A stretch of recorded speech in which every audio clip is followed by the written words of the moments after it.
Hi Earth Sign, Capricorn, Taurus and Virgo, kumusta po kayong lahat? Okay, so Earth Sign, maraming salamat po sa walang sawang pagsubaybay sa ating pong mga reading, and kung ikaw ay bago pa lang sa ating channel, mag-subscribe na po kayo and i-click mo na rin yung ating notification bell para lagi kang updated sa ating mga bagong upload, okay? So guys, ang reading natin ay collective. Pwede kang makarelate ngayon or pwedeng sa mga susunod na mga araw pa, okay? Ayan. So, ginawa ko siya guys collective kasi yung mga daily ko, kung pagmamasdan nyo, hindi siya agad-agad nangyayari. Meron kasi na nangyayari na parang 3 days bago nangyayari yung reading.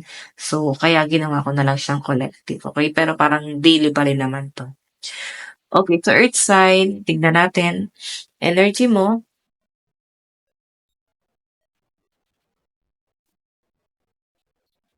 Earth sign.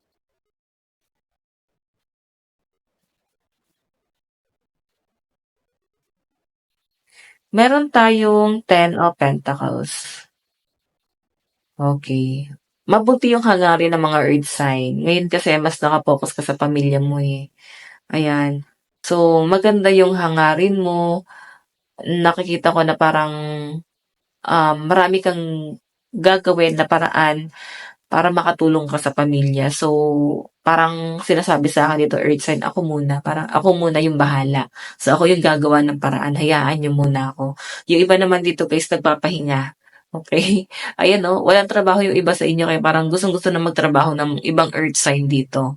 Ayan, mas malakas na nasasagap ko sa mga ano eh, sa mga Taurus. Okay? So, guys, ayan, iniisip mo rin kasi yung pamilya mo eh, kapakanan nila. Tingnan pa natin. Earth sign.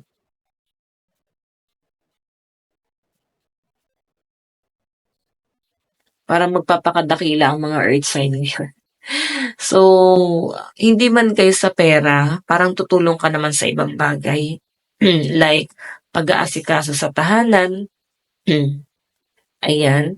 Sa mga gawaing bahay. Okay, so earth sign, meron tayong Princess of Torches. Okay. Parang meron kang gagawin dito na hindi mo naman gusto.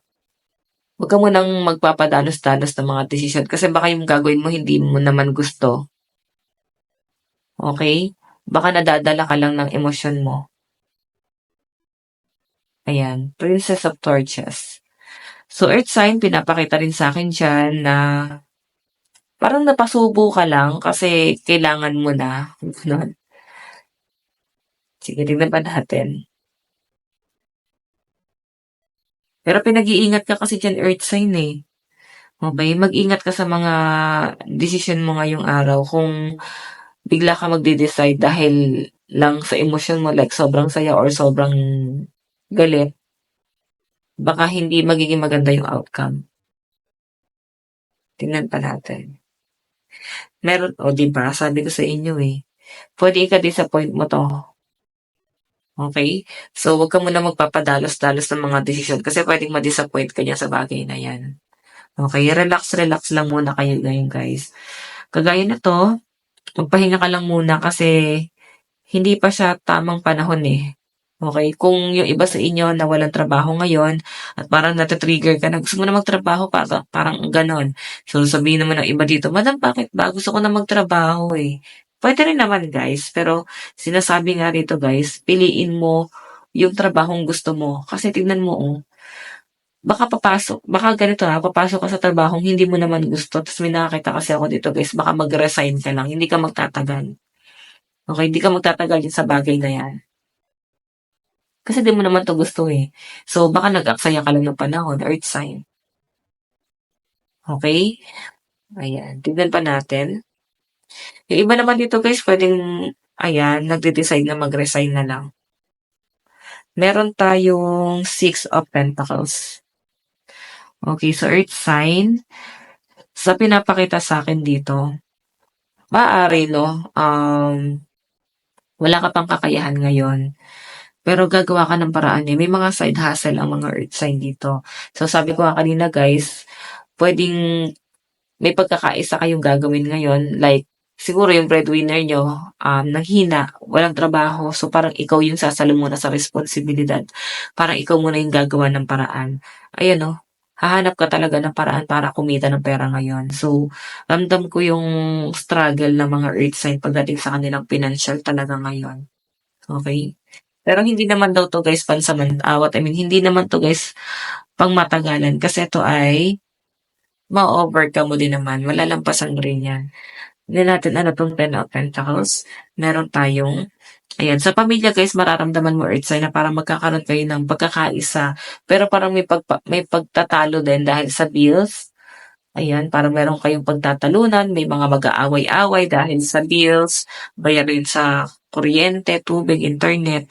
So, ang gusto kasi ng mga earth sign guys, ayun nga, magkaroon ng parang pagkakaisa, magbigayan, magtulungan, ayan. Pero yun nga, hindi kayo aware na baka yung ibang miyembro sa family guys, may sama ng loob kasi parang feeling is inuutakan.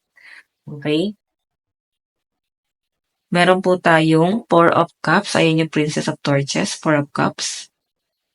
So, sabi ko nga sa inyo guys, huwag ka magde-decide base sa emosyon. Regret to eh. Baka magkaroon ka ng regret. 'Di ba? Mabibigla ka. Okay? May pinapakita sa akin dito earth sign. Pwedeng sa relationship to, no? Parang nabigla ka sa sinabi mo sa person mo, kaya parang nagkakaroon kayo ng problema.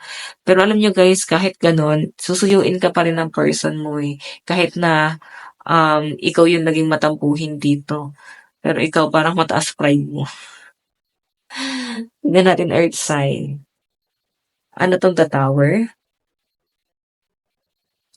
Meron tayong Seven of Cups. Okay. So guys, ang pinapakita sa akin dito, ang dami niyong gustong mangyari. Okay? Parang patong-patong yung mga gustong mangyari ng mga earth sign. Magiging abala ka rin, no? Sobrang busy, ang dami niyong ginagawa.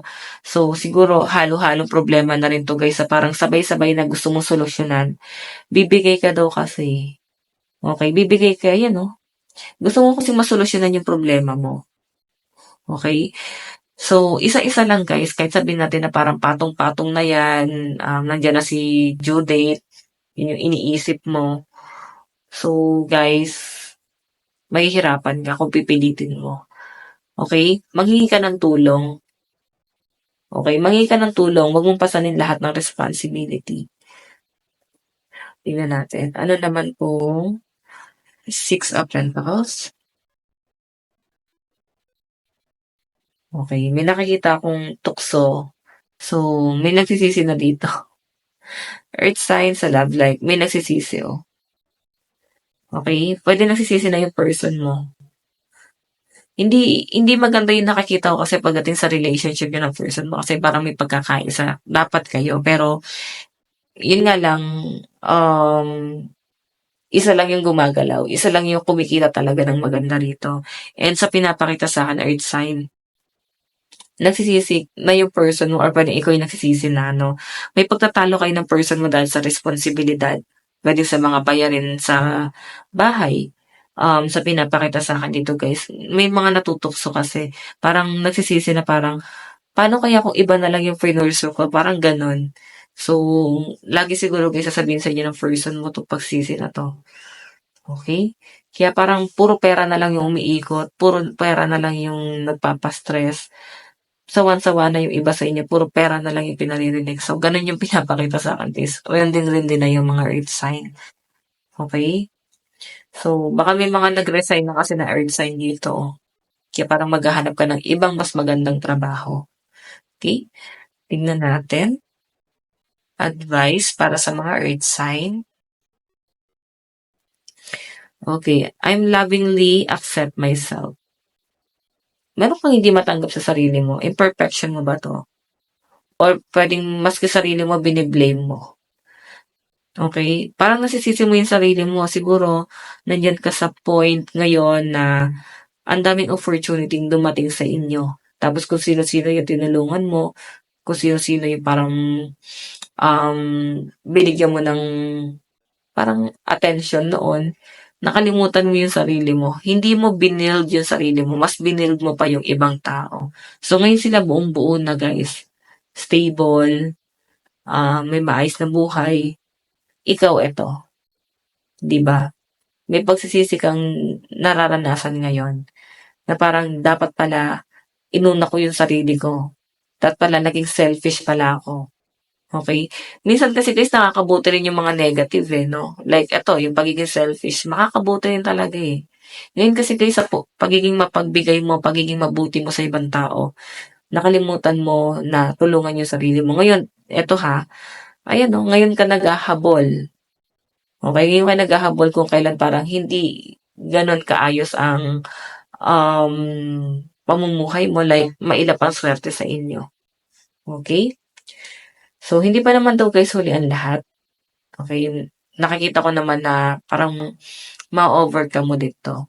Kasi hindi mo naman tatanggapin to eh. Hindi mo tatanggapin yung responsibilidad kung hindi mo kayang solusyonan yan.